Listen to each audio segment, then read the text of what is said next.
When the arrogant Lady Victoria marched into Blackrock Castle, she expected to find a broken king.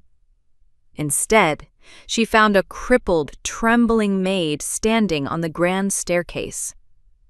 She laughed, calling her kitchen trash, fully expecting the fragile maid to drop to her knees in fear.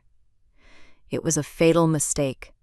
She didn't notice the towering, massive shadow emerging from the dark behind the stairs, and she had absolutely no idea that the terrifying Iron Wolf had just drawn his broadsword, ready to burn the entire world to ashes for a single insult against his fragile savior. Spring rain lashed against the high windows of the library. Water ran down the glass, blurring the distant peaks into gray shapes. Bridget sat in a high-backed chair near the hearth. Her hands rested flat on the polished oak table. She wore a dress of thick blue wool. It lacked silver embroidery or lace, but it was warm. The fabric still felt foreign against her skin. For 19 years she had only known the itch of raw burlap and grease-stained aprons. Her right knee still throbbed when the weather turned damp. The maester said the bone had knit badly long ago, and no medicine could fix a childhood break. She traced the grain of the wood with her index finger. A silver tray sat beside her elbow. It held a cup of sweetened tea and a plate of sliced apples. A young servant girl stood by the door, waiting. Her name was Clara, and she looked terrified. "You may go, Clara," Bridget said softly. Clara curtsied fast and practically ran from the room. Bridget sighed. She understood that fear. It was the same fear she used to feel when Mistress Martha walked into the kitchen. Now, the servants looked at Bridget with that same wide-eyed panic.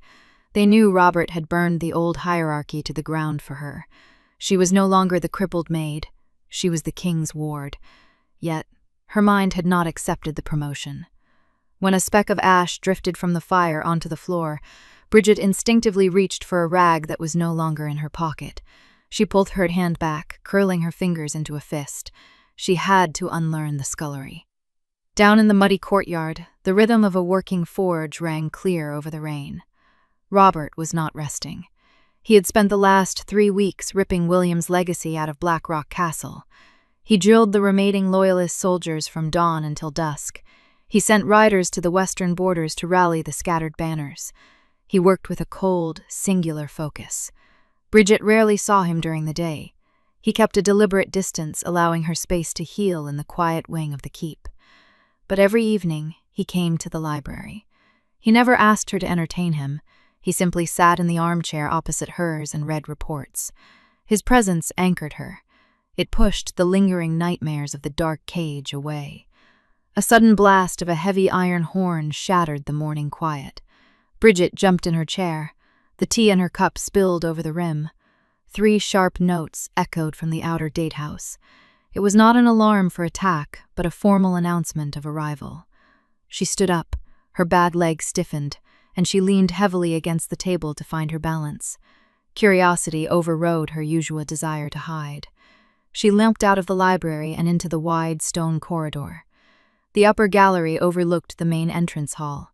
Bridget stood behind a marble pillar, looking down at the commotion.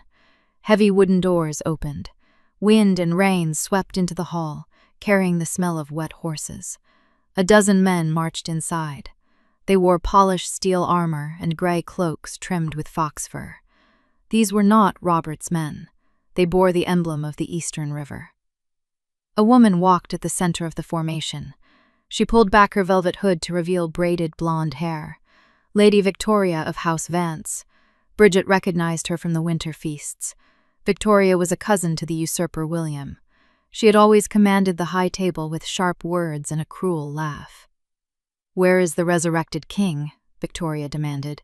Her voice cut through the hall like a drawn blade. The captain of the castle guard stepped forward. He kept his hand near his sword hilt. "King Robert is in the armory, my lady. He did not expect an envoy today." "I am not an envoy," Victoria snapped. "I am here to collect my cousin's debts. Tell him to present himself." Bridget shrank back behind the pillar. The woman's arrogance made her stomach turn. She tried to step away quietly. Her boot scraped against a loose piece of stone. Victoria's head snapped up. Her green eyes locked onto the upper gallery. "Who is skulking up there?" Victoria asked. She pointed a gloved finger toward the shadows. Come down. Bridget froze. The old instincts screamed at her to run back to the kitchens and hide among the soot. But the guards were watching. The Eastern Knights were watching. She swallowed hard. She gripped the wooden banister and began the slow, uneven descent down the grand staircase. Her limp was pronounced. She had to take the steps one at a time, bringing her left foot down to join her right before moving again. Victoria watched the painful progress with a sneer. A servant? Victoria scoffed, turning back to the guard captain. This is how you greet guests now. You send cripples to spy from the rafters. Bridget reached the bottom step. She kept her chin tucked to her chest, her hands clasped tightly together. I apologize, my lady, Bridget whispered. The words tumbled out by reflex. Speak up, girl. Victoria stepped closer. She looked Bridget up and down, taking in the plain blue wool. You wear fine cloth for a scullery rat. Did you steal that from my cousin's chests when the castle fell? No, my lady. It was given to me, Victoria laughed. It was a harsh, dry sound. Given? By whom? The new master of the house? Victoria mocked. Robert must be truly desperate if he is taking kitchen trash to his bed. The words hit Bridget like a physical blow. The heat rushed to her cheeks. She bent her good knee, preparing to sink into a deep, submissive curtsy. It was the only way she knew to survive the wrath of a noble. Do not bend your knee. The voice did not shout. It did not echo. It simply dropped into the hall with the weight of an anvil. Everyone turned toward the eastern archway. Robert stood there. He wore dark leather armor stained with forged soot. A broadsword hung casually from his hip. He looked at Bridget. His amber eyes held no anger toward her, only a firm, steady command. Bridget stopped halfway down. She forced her shaking legs to straighten. Robert shifted his gaze to Victoria. The air in the room grew noticeably colder. Robert, Victoria smiled, though her eyes remained hard. You survived the winter. The Eastern Lords sent me to verify the rumors. You have verified them, Robert said. He walked slowly across the hall. He did not stop in front of the noblewoman. He walked past her entirely. He reached the bottom of the staircase and stood beside Bridget. You are trespassing, Victoria, Robert stated. He kept his voice low. My family holds the river tolls. You need our silver to rebuild this ruin, Victoria countered. She crossed her arms. I expect a guest room and a proper audience. You expect respect because you wear silk, Robert replied. He reached out and placed his large hand gently on Bridget's shoulder. The heat of his palms sank through the blue wool. But you just insulted the Lady of Blackrock. Victoria blinked. She looked from Robert to the trembling girl, genuine confusion crossing her face. Lady? Robert, she has dirt under her fingernails. She is a maid. She is my ward, Robert corrected. He stepped forward, putting himself between Bridget and the Eastern Knights. She holds more authority in this hall than any lord of the river, and you will address her with the respect she has earned. The knights behind Victoria shifted uneasily. They had come to test a recovering man. They found a warlord ready to strike. I will not bow to a peasant, Victoria hissed. Her pride refused to let her back down. Then you not walk out of this castle, Robert said. He drew his sword. The steel hissed cleanly against the leather scabbard. He did not raise it. He simply let the heavy blade rest against the stone floor. Apologize to Bridget, or I will send your head back to the Eastern Lords in a wooden box. The silence in the great hall was heavy. Only the crackle of the hearth fires and the steady drumming of the spring rain broke the quiet. Victoria stared at the heavy broadsword resting on the stone floor. The polished steel caught the torchlight. Her knights did not move. They kept their hands away from their weapons. They knew Robert's history. They knew he had slaughtered men for far less than an insult. A muscle twitched in Victoria's jaw. The pale skin of her neck flushed red with suppressed fury. She turned her gaze slowly away from the blade and looked up at the stairs. Bridget stood near the bottom step. Her hands gripped the wooden banister so tightly her knuckles were white. I apologize, Victoria said. The words were forced through her teeth, harsh and hollow. "I misspoke, Lady Bridget." Robert sheathed his sword. The metal hissed sharply in the quiet room. "Leave Blackrock," Robert ordered. He did not look at Victoria again. "Tell the lords of the river that the winter is over. I will expect their delayed taxes by the next moon. If they refuse, I will come for them myself." Victoria pulled her velvet hood back over blonde braids. She spun on her heel and marched toward the heavy oak doors. Her knights followed quickly behind her. The heavy doors closed with a loud thud. The draft vanished. Bridget released her grip on the banister. Her bad leg trembled violently, and she sank down onto the wooden step. She felt sick. Her chest was tight. Robert walked to the base of the stairs and looked down at her. "I made you an enemy," Bridget whispered. She stared at the stone floor. "She will return to the east and tell them you are defending a scullery maid. They will rally against you." "They were already rallying," Robert replied. His voice was calm. "Victoria came here to see if I was weak. She wanted to know if the cage had broken my mind." He sat down on the step beside her. The wood groaned under his weight. "You did not create a new war, Bridget. You simply gave me a reason to end their insolence early." Bridget shook her head. The old instincts were too loud. "I do not belong in the gallery, Your Grace. I should not wear this dress." "You belong where I say you belong," Robert stated. He did not raise his voice, but the finality in his tone left no room for argument. "Do not apologize for existing." He stood up. "Rest in your rooms today. The maester will bring you a salve for your knee." He turned and walked toward the armory doors, leaving her alone on the stairs. That evening, the storm finally broke. The thick clouds parted, revealing a cold, clear night sky. Bridget paced in front of the fireplace in her bedchamber. She could not sleep. Victoria's mocking laughter still echoed in her ears. A heavy knock sounded at the door. She stopped pacing. "Come in." The heavy door swung open. Robert stood in the threshold. He wore a simple black linen shirt and dark trousers. The suit from the forge was gone, but he still carried the scent of wood smoke and old leather. He looked at her. He saw the nervous wringing of her hands and the tired lines around her eyes. "Walk with me," he said. Bridget nodded. She grabbed her thick wool shawl from the back of a chair and wrapped it around her shoulders. She followed him out into the corridor. They walked toward the eastern wing of the keep. The path led to a narrow, spiraling stone staircase. It climbed up to the highest watchtower of Blackrock. Robert started up the steps. He took 2 at a time. Bridget followed. Her bad leg ached with the effort. She had to place her right foot, pull her weight up, and drag her left foot behind.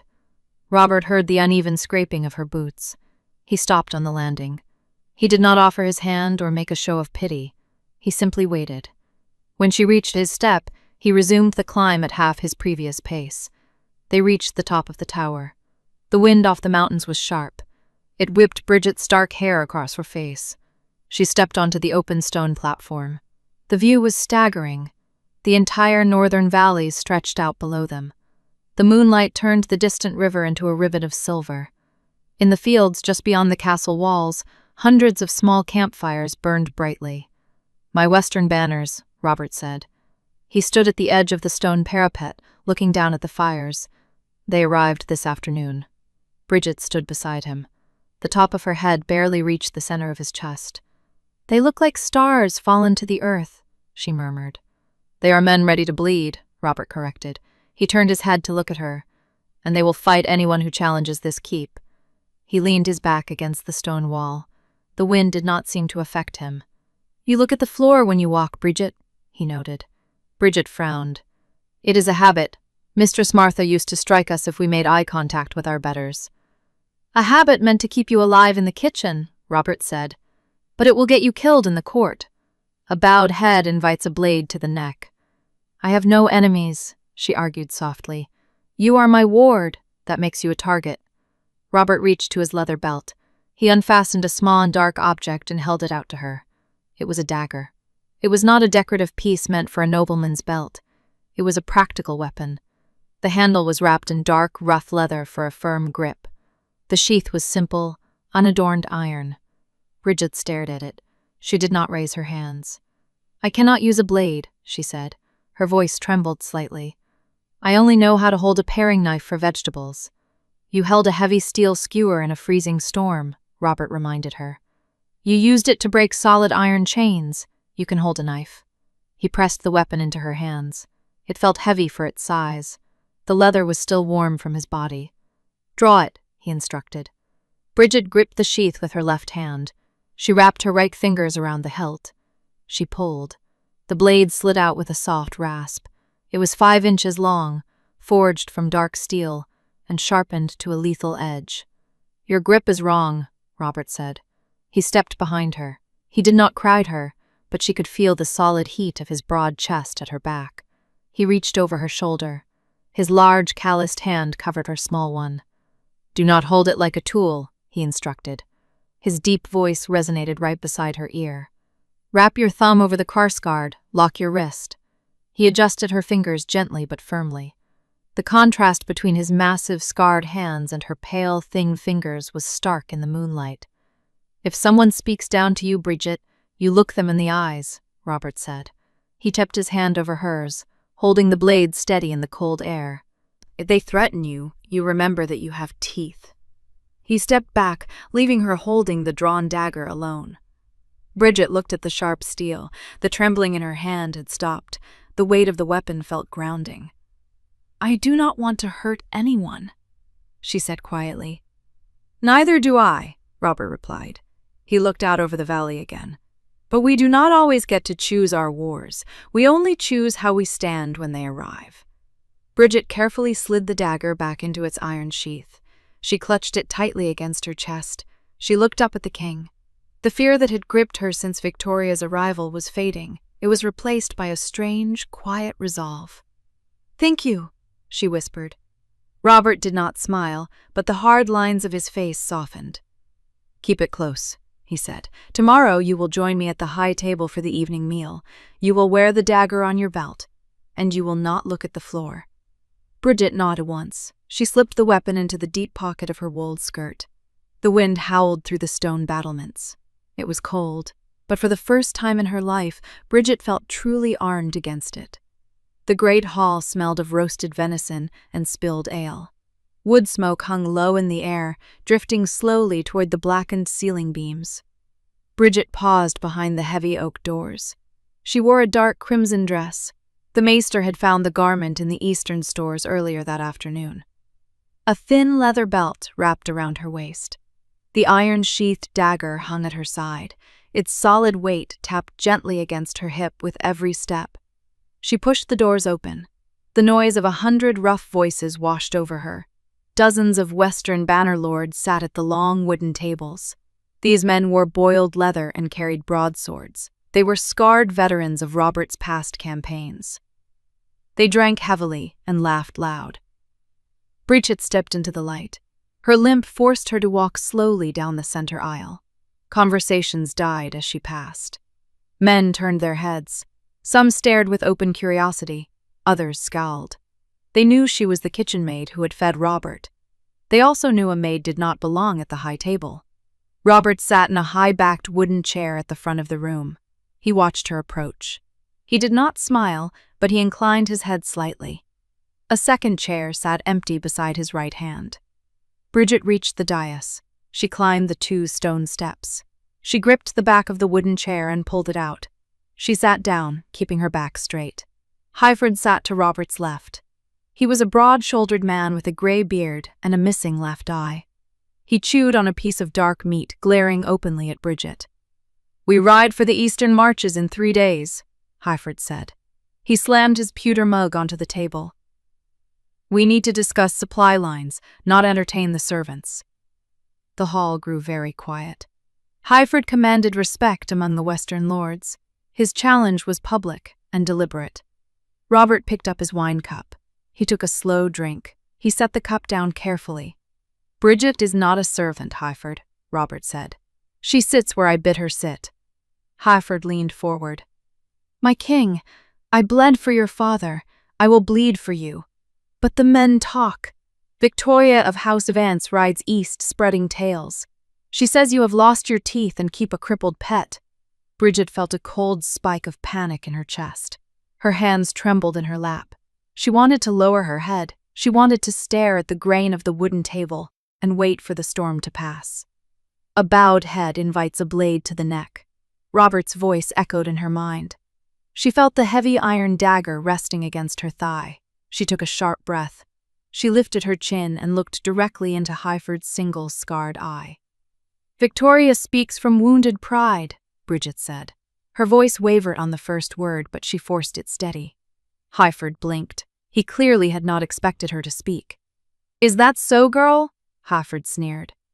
"It is," Bridget replied. She placed her hands flat on the table where everyone could see them. She did not hide them in her lap. She came to this hall expecting to find weakness. She found the king ready for war.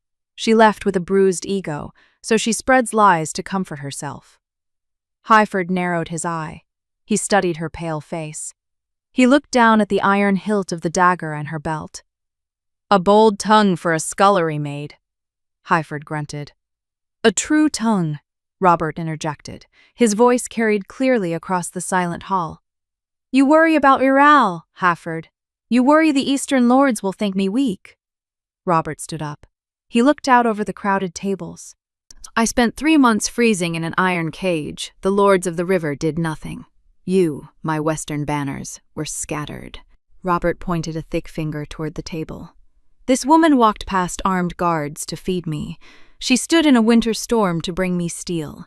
She fought a fever that nearly stopped her heart." He turned his amber eyes back to Highford. "She possesses more courage in her bad leg than Victoria possesses in her entire bloodline. If any man in this hall doubts her place, let him draw his steel now." No one moved. The clinking of armor ceased. Highford stared at the table, his jaw tight. "Good," Robert said. He sat back down. "Now, we discuss the supply lines, Highford. You will secure the grain carts from the lower valleys." The heavy tension broke. Men returned to their meals. The low hum of conversation resumed across the hall. Bridget released a breath she didn't know she was holding. Her heart hammered against her ribs. Robert reached under the table. His rough fingers found her hand and squeezed it once. It was a brief, grounding touch. "You held his gaze," Robert murmured. He kept his eyes focused on the map unrolled before him. "I was terrified," she whispered back. "Courage is not the absence of terror, Bridget. It is acting in spite of it." The meal continued. Bridget did not eat much, but she kept her head up. She watched the men argue over troop movements and river crossings. She did not understand the strategies, but she listened closely. Later that night, the hall emptied. The servants came to clear the wooden tables. Bridget stood up from her chair. Her leg ached deeply from the tension. Highford lingered near the hearth fires. He watched Robert issue final orders to his captains near the archway. When Robert stepped away, Highford walked toward Bridget. She tensed. Her hand instinctively drifted toward the dagger on her belt. Highford stopped a few paces away. He did not look angry. He looked exhausted. "You have his ear," Highford said gruffly. "I am his ward," Bridget replied. She kept her voice even. "He rides east soon. The river lords are marshalling a heavy force." Highford rubbed his gray beard. "He fights recklessly since the cage. He fights like a man who expects to die." Bridget frowned. "He is preparing to win." "Winning and surviving are two different things in war," Highford said. He looked her directly in the eye. "He listens to you. Make him understand that Blackrock needs a living king, not a dead legend." Highford gave a stiff, awkward nod that resembled a bow. He turned and walked out of the hall. Bridget watched him leave. The heavy oak doors closed behind him. She looked back toward the high table. Robert stood under the torchlight, reviewing a parchment map. His face was a hard mask of focus and strategy. Highford was right. Robert had brought fire and ruin to his enemies, but he still carried the cold shadows of the iron cage within him. Bridget walked back to Robert. He rolled the parchment map and tied it with a leather string. "Highford challenged you again?" Robert asked. He did not look up. "No," Bridget said. She stopped beside the wooden table. "He asked me to protect you." Robert paused. He looked at her. A genuine, confused frown creased his forehead. "Protect me? He says you fight recklessly. He says you fight like a man who expects to die." Robert scoffed. He tossed the map onto the table. "Hafford is an old man. He worries about the winter cold and eastern arrows. I have survived worse." "Surviving is not living," Bridget said. The words slipped out before she could stop them.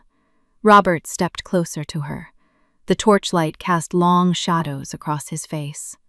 "I am breathing," he said quietly. "But you are still in the cage," she whispered. Robert did not answer immediately. He looked at her dark hair, her pale face, and the steady resolve in her eyes. The timid kitchen maid was gone. A different kind of steel was taking her place. "We ride in 3 days," Robert said finally.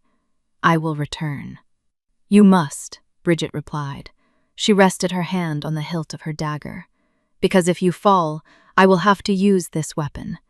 And I still do not like holding it." A faint, rare smile touched Robert's lips. "Then, I suppose I must not fall." The morning air bit cold. Mist clung to the lower valley. Hundreds of horses stamped in the courtyard. Armor clanked as men mounted. Robert stood near the main gate. He wore a steel breastplate over his leather tunic. Hafford waited on a roan stallion nearby, holding the royal banner. Bridget stood on the stone steps. She pulled her wool shawl tight against the damp wind. Robert walked over to her. He stopped on the bottom step, looking up. "The western passes are secure," Robert said. "The guard captain answers to you. Do not let him make excuses. If men slack in their duties, punish them." "I will manage the stores," Bridget replied. "We have enough grain for 2 months, provided the damp does not reach the lower cellars. Keep the gates barred at sunset." Robert reached out. He touched her cheek. His calloused fingers brushed against her skin. "I will return," he stated. It was a vow. "I will hold the keep," she promised. Robert turned away. He swung into his saddle. He spurred his horse forward. The heavy gates opened and the army marched out. Bridget watched until the last banner disappeared into the fog. Silence settled over Blackrock Castle. It felt hollow without the soldiers. Bridget did not retreat to the library. She turned and walked toward the lower levels. She entered the kitchens. The heat from the hearth fires hit her immediately.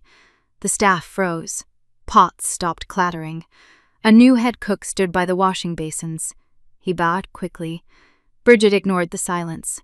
She inspected the pantries. She knew these rooms intimately. She knew where water seeped through the floorboards.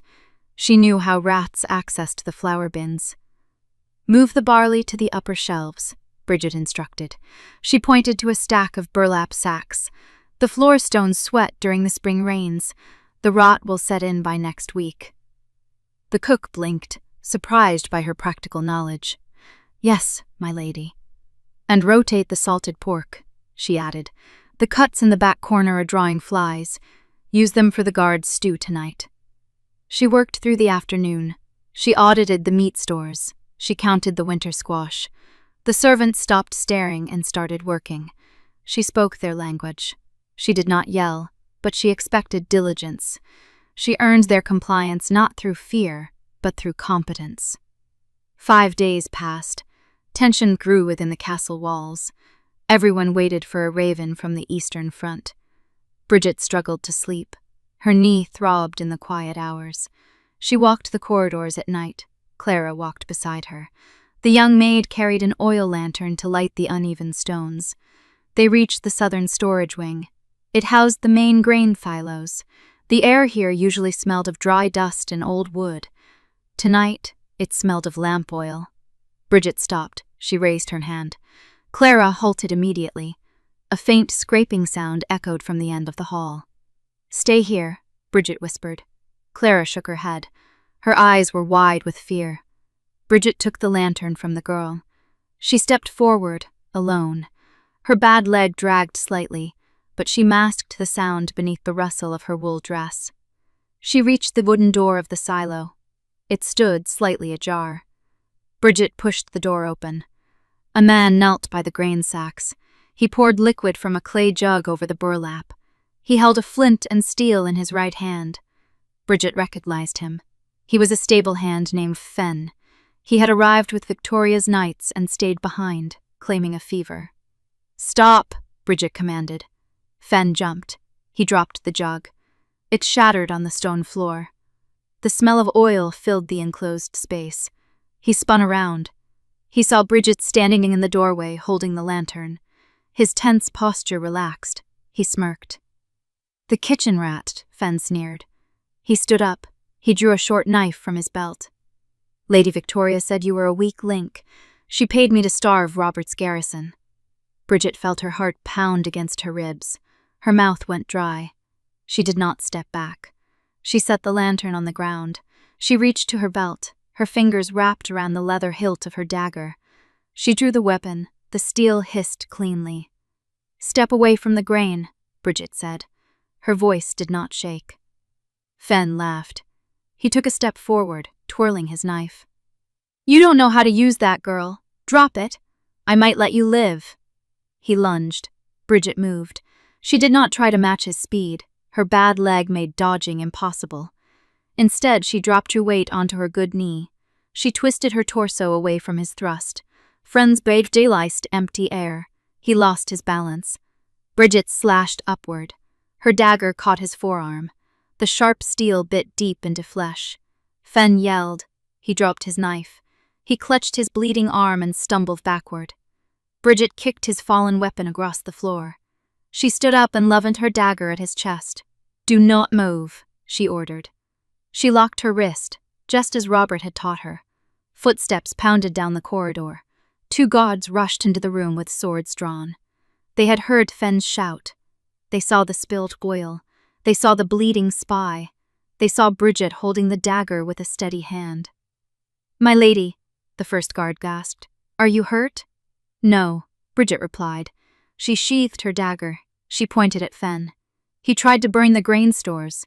Lock him in the lower cells. Do not let him speak to anyone." The guards grabbed Fen roughly. They dragged him out of the room. Clara peeked into the silo. She stared at Bridget with pure awe. "Bring sand," Bridget told the maid. "We must cover the oil before it ruins the bottom sacks."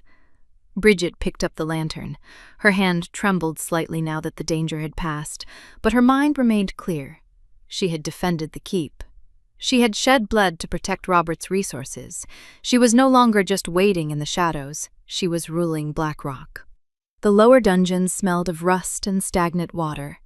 Torches sputtered in iron brackets, casting long shadows across the uneven floor. Bridget stood before the heavy iron bars of the holding cell. Captain Thorne stood beside her. He held a ring of large keys. Blood stained his leather gauntlets from dragging the prisoner downstairs. "He refuses to speak," Thorne said. "We can apply physical pressure. If you command it, he is a traitor." Bridget shook her head. "Open the door." Thorne hesitated. He looked at her blue dress and her pale face, but the memory of her bloody dagger remained fresh in his mind. He turned the key. The hinges groaned. Fen sat on the damp stones. Dirt streaked his face.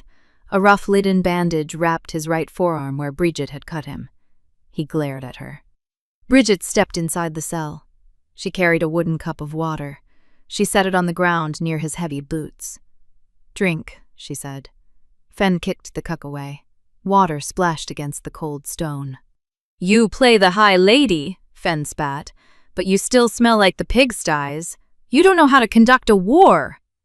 Bridget did not flinch. She crossed her arms. "You burned the grain because you thought we would starve. But an invading army needs that grain to survive a siege. Victoria does not plan to occupy Blackrock." Fen's eyes darted toward the open door. He closed his mouth tightly. "She plans to raise it," Bridget continued. Her voice remained even and calm. "And she can only do that if Robert is dead. Where is the ambush?" "He is already a corpse," Fen laughed. A desperate edge cracked his voice. "The western banners marched straight down the King's Road. They expect a pitched battle at the river crossing. But my lady's brother took 2,000 archers into the drowned pass." Bridget felt her stomach drop. She had seen the map in the library. The drowned pass was a narrow, steep ravine. It offered no cover. "They will trap him," Fen smiled. He leaned his head against the damp wall. "And then they will come for you." Bridget turned her back on him. She walked out of the cell. "Give him no more water until he begs," she told Thorn. She hurried up the spiraling stone stairs. Her bad leg ached with every step, but she ignored the pain. She had to reach the library. The library fire crackled in the hearth. Rain lashed against the tall glass windows. Thorn followed her inside. 3 other lieutenants joined them. They stood around the polished oak table, waiting for her command. Bridget unrolled the parchment map. She placed an iron weight on one corner to keep it flat. "Robert is marching here," she pointed to the winding blue line of the river. "But the eastern archers wait in the drowned pass." Thorn leaned over the map. He frowned deeply. "If they hold the high ridges, our cavalry cannot charge. The horses will panic. It will be a slaughter." "We must warn him," Bridget said. "Our orders are to hold the castle," a young lieutenant argued. He pointed to the thick walls of black rock on the map. "We only have 200 men left. If we send riders, we leave the gates vulnerable to a secondary attack." Bridget looked at the young man. "A stone wall protects nothing if the army shatters. Victoria will starve us out in a month. We die either way." She turned to Thorn. "How many light cavalry can you muster in an hour?" Thorn calculated silently. He traced a path on the map with his armored finger. 50. We have fast horses, but we lack heavy armor for a sustained fight." "You do not need heavy armor to ride fast," Bridget said. "You only need to reach Robert before he enters the ravine. Tell him to flank the ridges from the northern trail." Thorn stared at her. He weighed his strict duty to Robert's past orders against the logic of the woman standing before him. He saw no panic in her eyes. He only saw a cold, practical resolve. "I will lead them myself," Thorn decided. "Who will command the castle guard?" the lieutenant asked. "I will," Bridget stated. The men fell silent. They looked at her plain wool dress and her uneven stance. They were seasoned soldiers. She was a former scullery maid.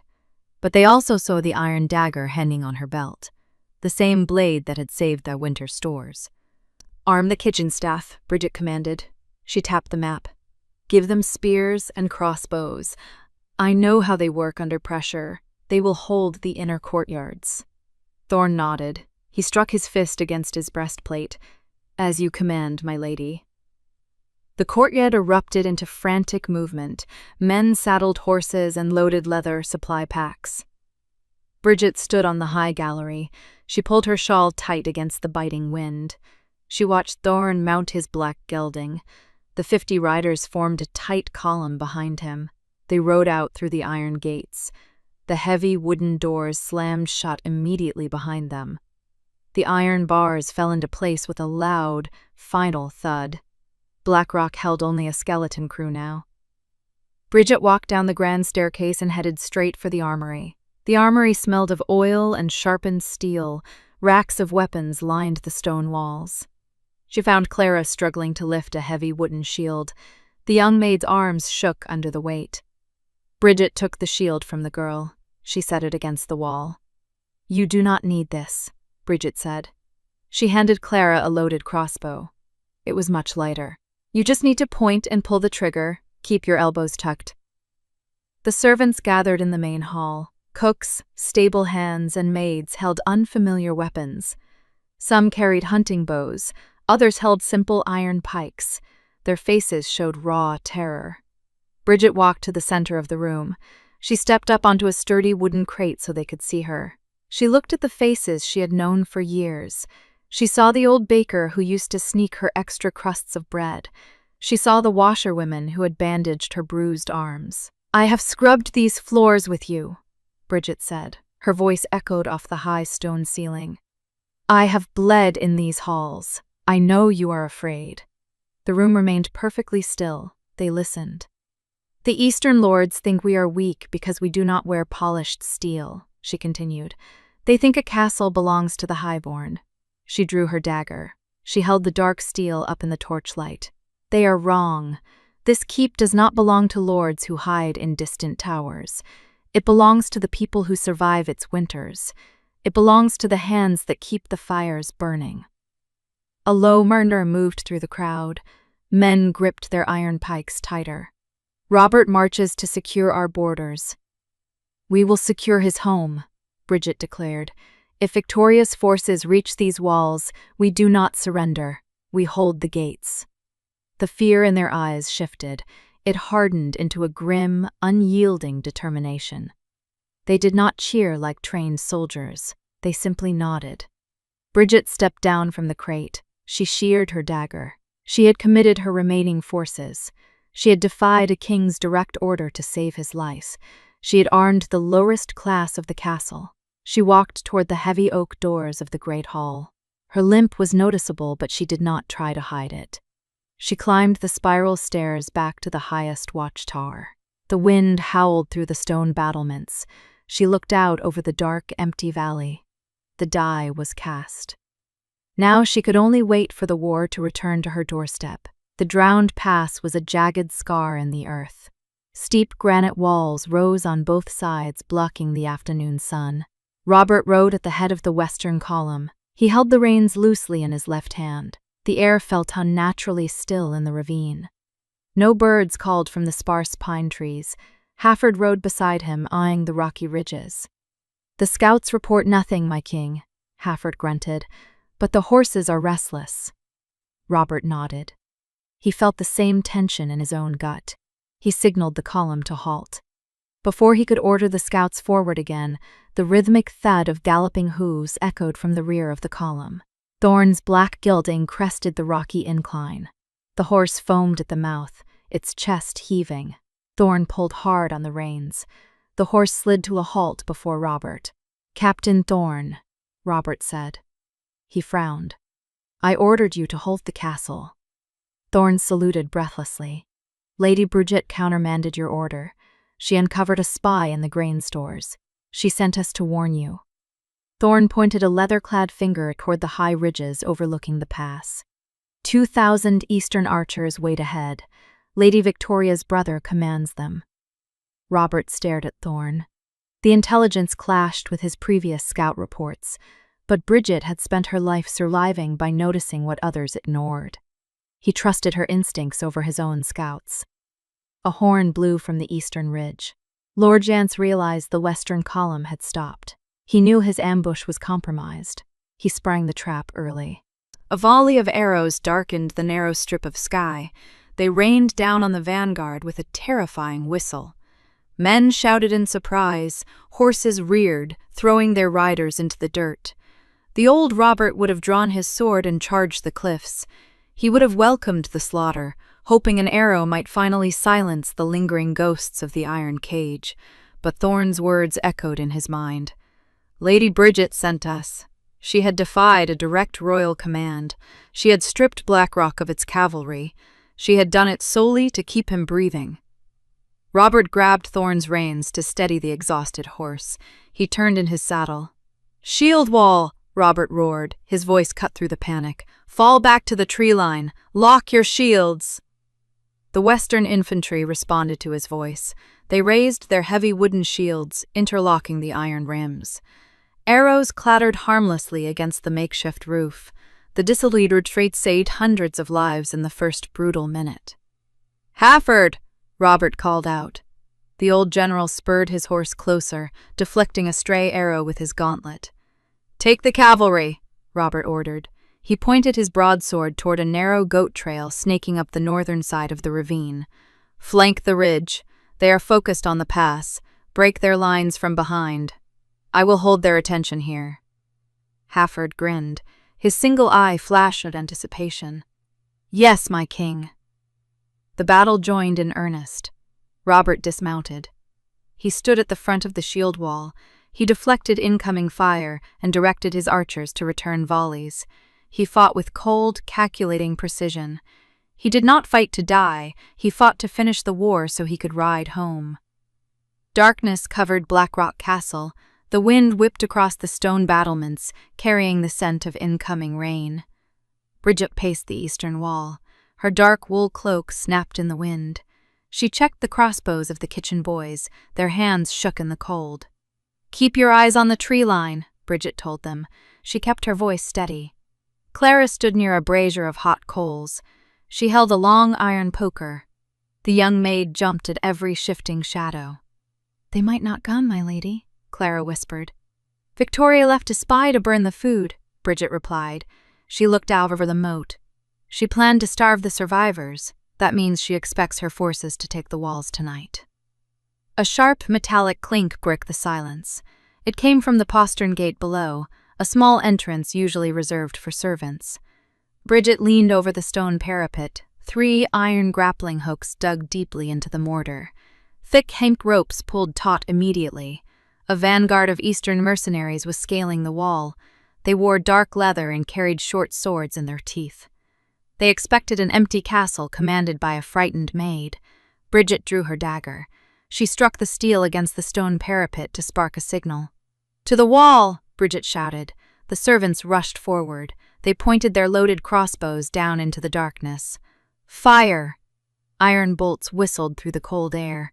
A man screamed. He lost his grip on the rope and fell heavily into the dark water of the moat. But others kept climbing. They moved fast, driven by the promise of easy plunder. An Eastern mercenary crested the wall. He swung his short sword, knocking a stable hand to the stone floor. The man snarled and lunged toward Clara. Bridget moved. She did not hesitate, and she did not call for guards that were not there. She threw herself forward. Her bad leg buckled slightly, but she used the forward momentum. She drove her dagger upward, aiming for the unarmored gap beneath the mercenary's shoulder guard. The dark steel bit deep. The man grunted in shock. He dropped his sword. Bridget shoved him hard with her good shoulder. The mercenary lost his footing on the slick stones and tumbled backward over the parapet. "Cut the ropes," Bridget ordered. She pulled her dagger free and stepped back. The old baker rushed forward. He swung a heavy meat cleaver down on the taut hemp. The ropes snapped with a loud crack. Shouts of panic echoed from the dark as the remaining climbers fell. Silence returned to the wall. Only the heavy breathing of the servants broke the quiet. Bridget wiped a smear of dirt from her cheek. She looked at the kitchen boys and the maids. None of them were seriously hurt. They stared at her, their eyes wide with a new, profound respect. They had held the wall. Down in the courtyard, the heavy iron bell in the watchtower began to toll. Bridget turned sharply. That bell was only rung by the gatekeeper. "Riders approach!" the gatekeeper shouted from the front towers. Bridget hurried down the spiraling stone stairs. Her leg throbbed violently, but adrenaline masked the worst of the pain. She crossed the courtyard as the heavy wooden doors groaned open. Thorn rode through the gates. His black gilding was covered in mud and sweat. A dozen light cavalry followed him. Bridget stopped in the center of the yard. She waited for Thorn to dismount. Thorn walked toward her. He looked exhausted, his armor dented and scored by arrows. He stopped a respectful distance away and bowed deeply. "The ambush was broken, my lady," Thorn reported. "King Robert flanked their archers. The eastern vanguard is scattered." Relief washed over Bridget. It was so intense her knees nearly gave out. She grabbed the edge of a wooden wagon to steady herself. "And the king?" she asked softly. "He took the main army toward the river to press the advantage," Thorn said. "He ordered me to return and reinforce the castle." Thorn looked up at the eastern battlements. He saw the severed ropes dangling from the stones. He saw the baker holding a bloody meat cleaver. The captain looked back at Bridget. He noticed the fresh blood on the blade of her drawn dagger. "It seems you did not need my reinforcement, Lady Bridget," Thorn observed quietly. Bridget sheathed her dagger. She stood straight. "Secure the postern gate, Captain," she said. "The night is not over."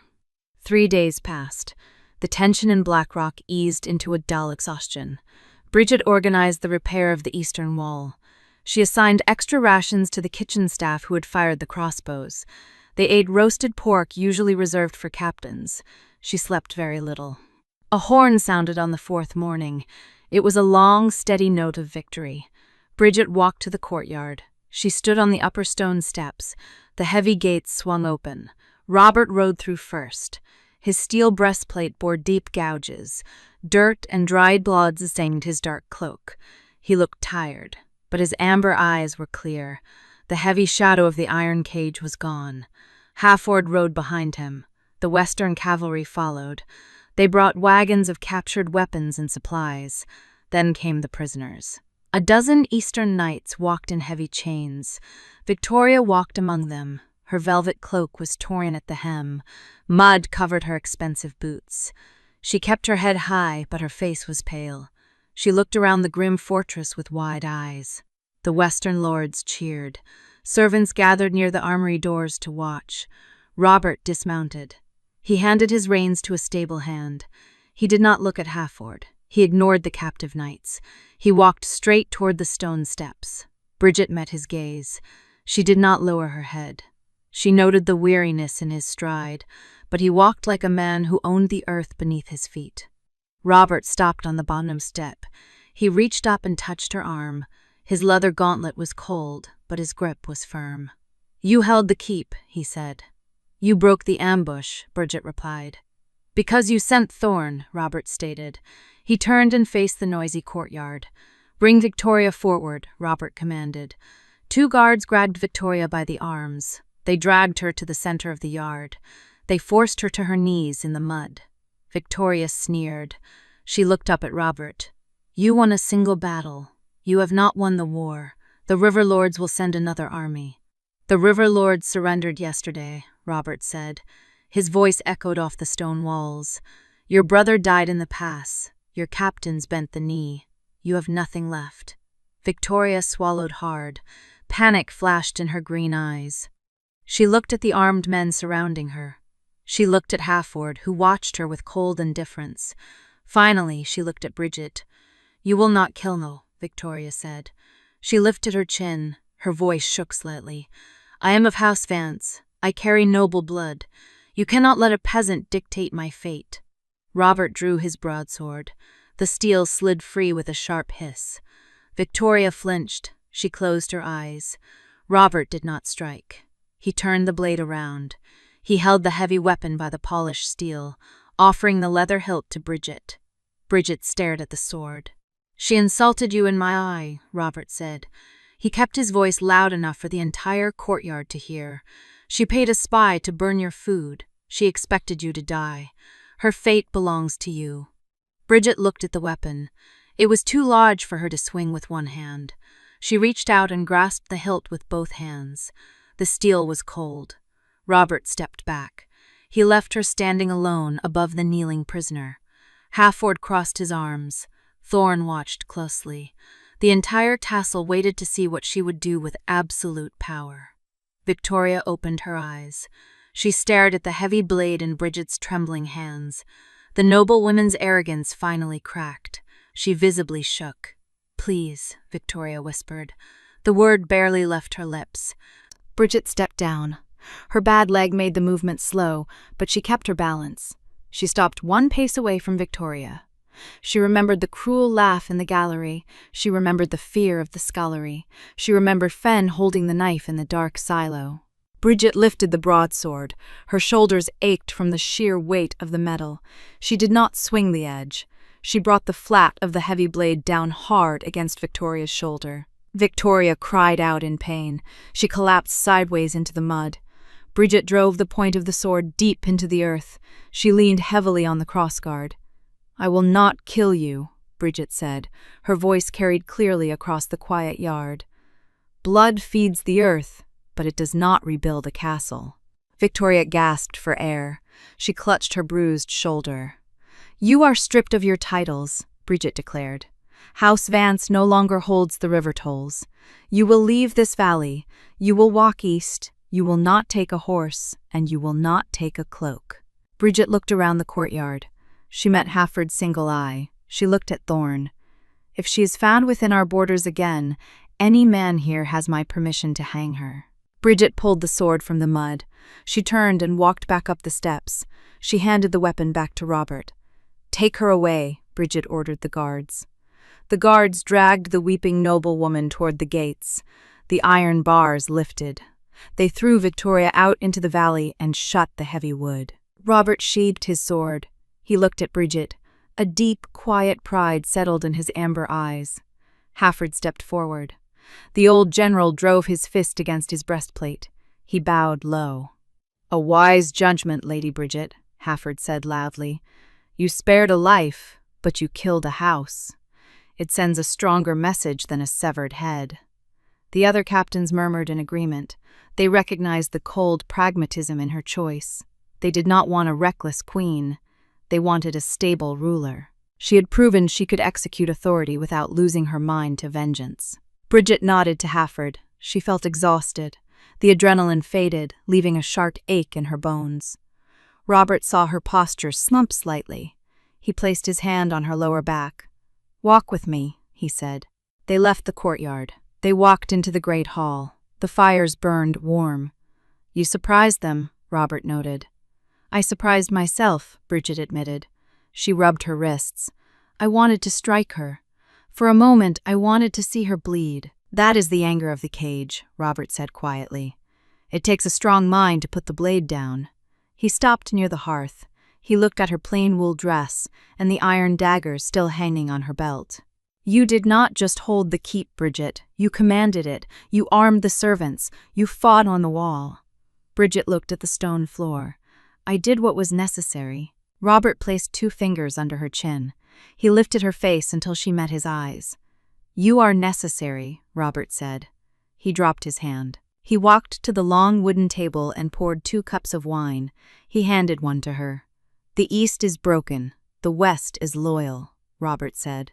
He raised his cup. "Blackrock is secure." Bridget took the cup. She drank the wine. It burned her throat, but it grounded her.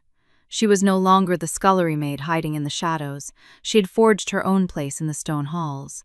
She had proven her worth to the western banners, to the castle staff, and to the king. But as she looked at Robert, she knew the hardest battle was not fought with swords. The war outside the walls was over. The task of healing the wounds inside the castle had just begun. Weeks turned into a quiet, steady routine. Summer approached the northern valleys, melting the last stubborn patches of ice near the high peaks. Blackrock Castle transformed. The sounds of clashing steel and shouting guards gave way to the ringing of hammers and the rumble of supply wagons. Bridget took control of the household ledgers. She moved her workspace from the grand library to a practical wooden desk near the receiving hall. She tracked grain shipments, ordered fresh wool for the upcoming winter, and increased the wages of the kitchen staff. The servants no longer looked at the floor when she walked past. They offered polite nods and clear answers. Robert spent his days in the courtyard or the council chambers. He negotiated new trade agreements with the subdued river lords. He directed the stonemasons repairing the damaged eastern wall. He ruled with a firm, fair hand. During the daylight hours, he was the untouchable sovereign. But the nights told a different story. The spring rain returned heavily in the 4th week. Thunder rattled the thick glass of the high windows. Lightning flashed across the dark sky in jagged white streaks. Bridget lay awake in her bedchamber. The damp air made her bad knee throb with a dull, persistent ache. She pulled the thick wool blanket up to her chin and watched the shadows move against the wall. A loud crash echoed through the thick stone corridor. It sounded like heavy wood splintering. It came from the royal apartments down the hall. Bridget sat up. She swung her legs over the edge of the mattress and pushed her feet into her leather slippers. She grabbed a heavy iron candle holder from her nightstand and lit the wick from the dying hearth embers. She opened her door and stepped into the drafty corridor. The castle was dark. The guards were stationed at the ends of the hall, too far to hear the noise over the rolling thunder. She walked toward Robert's chamber. Her uneven steps made very little sound on the woven rugs. She stopped in front of his heavy oak door. She knocked softly. No answer came. Only the sound of harsh, ragged breathing reached her ears through the thick wood. Bridget pushed the heavy iron latch. The door swung open smoothly. The room was dark. The hearth fire had burned out hours ago. A heavy wooden chair lay shattered in pieces near the center of the rug. Robert sat on the edge of the massive 4-poster bed. He wore only loose linen trousers. His bare chest heaved. Sweat slicked his skin, gleaming faintly in the dim candlelight. His elbows rested on his knees, and his large hands gripped his hair. He did not look up when the door opened. "The cold," Robert muttered. His voice was hoarse, stripped of its usual commanding resonance. "It does not stop." Bridget stepped inside. She closed the door quietly behind her to block the draft. She understood immediately. He was not in the high tower. His mind was trapped in the iron cage, buried under the freezing mud of the northern courtyard. The sound of the thunderstorm had pulled him back into the dark. Bridget set the candle holder on a small wooden table. She did not call the maester. She did not shout for the guards. She walked across the room. She navigated around the broken chair and stopped directly in front of him. "Robert," she said. He flinched. His head snapped up. His amber eyes were wide, dilated, and entirely unfocused. He stared through her, seeing only the ghosts of his captivity. "They break the chain," he whispered rapidly, "but the rust is still in the bone." Bridget did not step back from his wild intensity. She closed the final distance between them. She sat down on the mattress beside him. The mattress sank under her weight. She reached out. She did not hesitate or second-guess her right to touch him. She laid her small, pale hand directly over his large, trembling knuckles. His skin was freezing. Despite the sweat, he felt like a man standing in a blizzard. "You are not in the yard," Bridget said. She kept her voice low, steady, and completely calm. Robert tensed, his muscles coiled tight. He looked down at the hand covering his. "Feel the heat," Bridget commanded softly. She pressed her palm firmer against his rigid fingers. "The mud is gone. There is no iron here." Robert closed his eyes. He took a sharp, jagged breath. He focused on the point of contact. Her hand was small, but it radiated a fierce, grounding warmth. It was the same warmth he had memorized through the gaps of the iron bars. He turned his hand over. He gripped her fingers tightly. He did not crush her hand, but he held on as if she were the only tether keeping him from falling off a cliff. The frantic rising and falling of his chest began to slow. The wild edge left his breathing. A loud crack of thunder shook the room.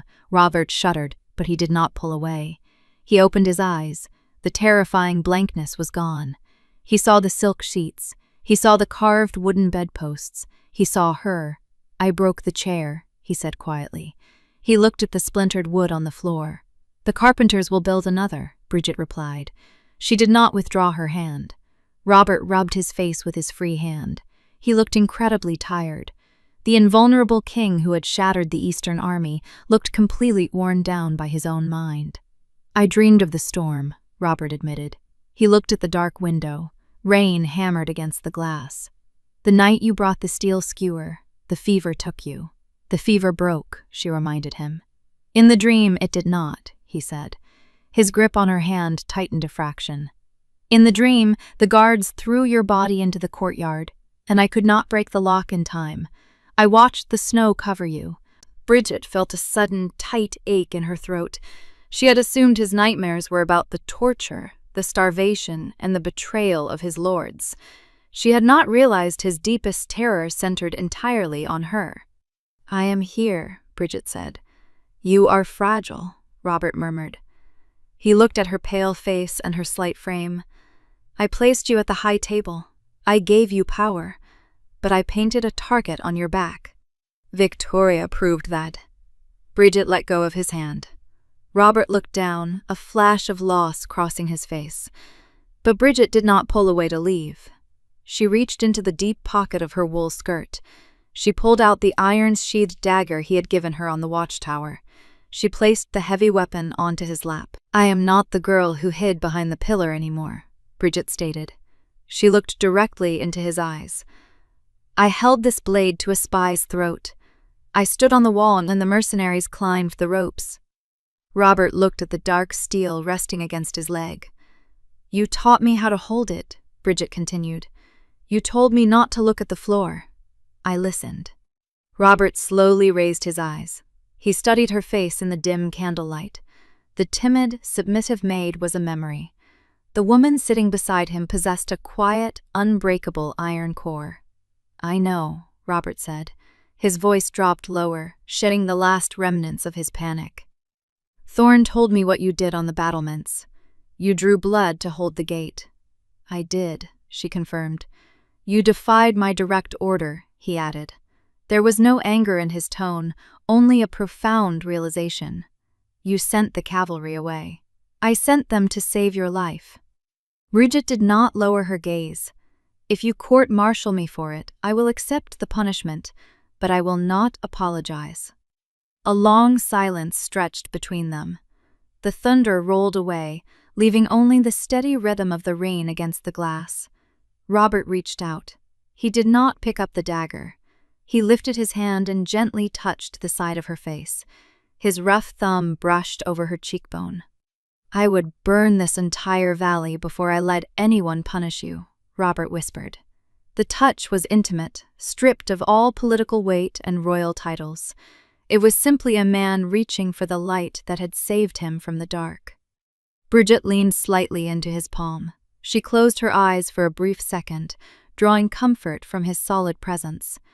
The winter is over, Robert, Bridget said softly. She opened her eyes. You do not have to fight the ghosts alone. Let the snow melt. Robert slowly exhaled. He lowered his hand, but the heavy tension in his shoulders finally released. The haunting grip of the nightmare fractured completely. Sit with me, Robert asked. It was not a command from a king. It was a genuine plea from a man. Until the rain stops, I will stay, Bridget promised. She did not return to her room. She pulled a willing blanket from the foot of the bed and wrapped it around her shoulders. She sat back against the carved headboard, keeping vigil in the quiet dark. Robert leaned back against the pillows. He closed his eyes. Within minutes, his breathing deepened into the steady, peaceful rhythm of true sleep. Bridget watched the candle burn down to a stub. The storm outside eventually broke, giving way to the quiet calm of the approaching dawn. She had guarded the grain stores, and she had guarded the walls. Now she guarded his peace, and she knew she would hold this line forever. Sunlight pierced the tall library windows. Dust motes danced slowly in the warm morning air. Bridget sat at the polished oak desk. She reviewed the final inventory of the repaired grain stores. The numbers aligned down the page. She closed the heavy levy ledger and set her quill aside. Last night's storm felt distant. Robert had slept through the dawn, his breathing steady and calm. She had left his chamber before the castle woke, returning to her own room to wash and dress for the day. A knock sounded at the heavy wooden door. Come in, Bridget said. Captain Thorne entered the room. He wore a clean uniform, free of the mud and blood from the Eastern campaign. He stood tall, offering a crisp salute. The Western lords gather in the great hall, Lady Bridget, Thorne reported. King Roderick requests your presence immediately. Bridget stood up. She smoothed the front of her blue wool dress. She rested her hand briefly on the iron dagger at her belt. It was a reflex now, a silent reassurance before facing a crowd. I am ready, she replied.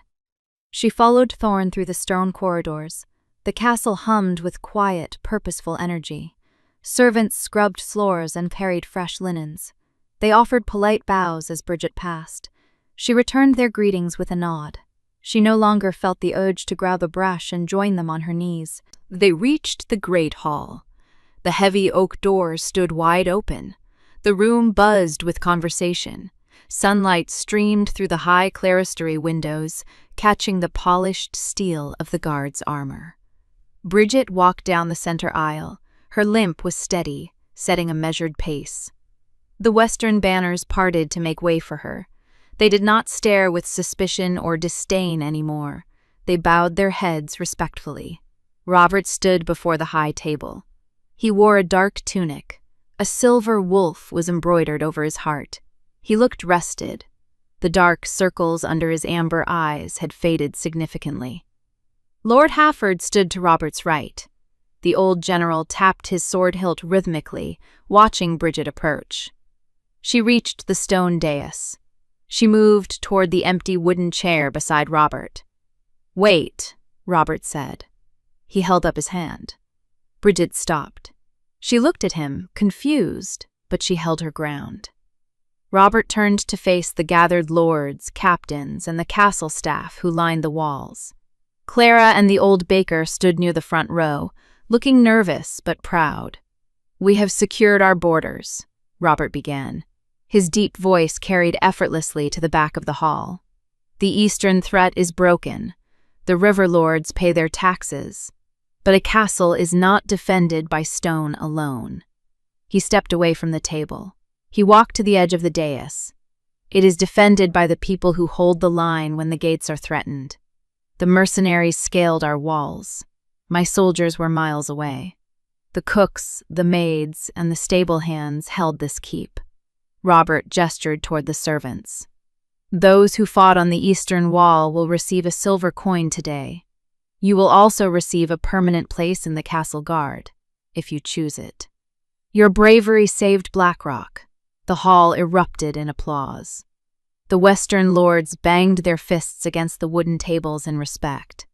The baker wept silently, wiping his eyes with a flour-stained rag. Clara stood taller, a bright smile on her face.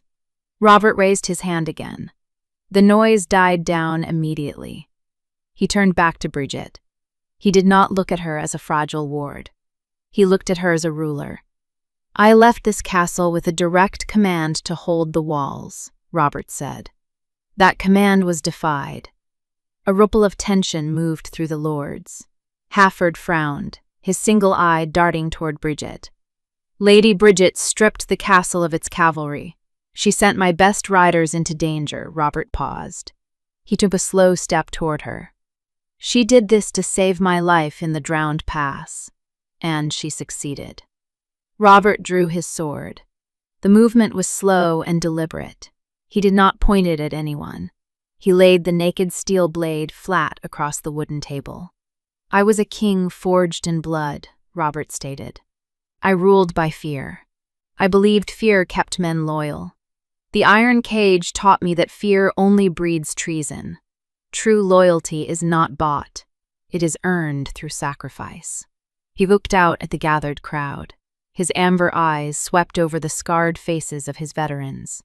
Bridget earned her place with a stolen crust of bread in the freezing dark. She secured it with a drawn dagger on the battlements. She ruled in my absence with a steady, unyielding hand. Robert reached out. He took Bridget's small hand in his massive one. He led her past the wooden chairs, bringing her to the very center of the dais.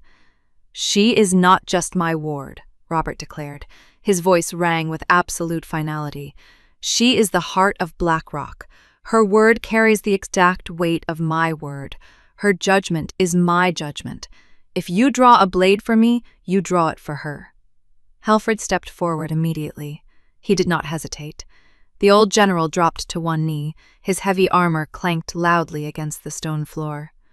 "To the king and the lady," Halford vowed. His gruff voice echoed off the high ceiling. Thorne knelt next. Then the western lords followed, a sudden wave of sinking steel and bowing heads. The servants dropped to their knees, pressing their hands to their chests. Bridget stood before the kneeling assembly, her breath hitched in her throat. She looked down at the sea of loyal faces. The lingering fear that had defined her entire life finally evaporated. It left behind a solid, unshakable strength. She squeezed Robert's hand. He squeezed back, anchoring her to the moment. The formal assembly ended shortly after. The hall emptied slowly as the lords returned to their daily duties. The servants hurried back to the kitchens with lighter steps. Robert and Bridget walked out into the main courtyard together. The spring sun warmed the stone flags. The deep mud from the winter thaw was gone, replaced by dry, packed earth. They stopped near the center of the yard. It was the exact spot where the heavy iron cage used to stand. The rusted bolts were gone from the ground. The stonemasons had replaced the broken flagstones with fresh, smooth granite.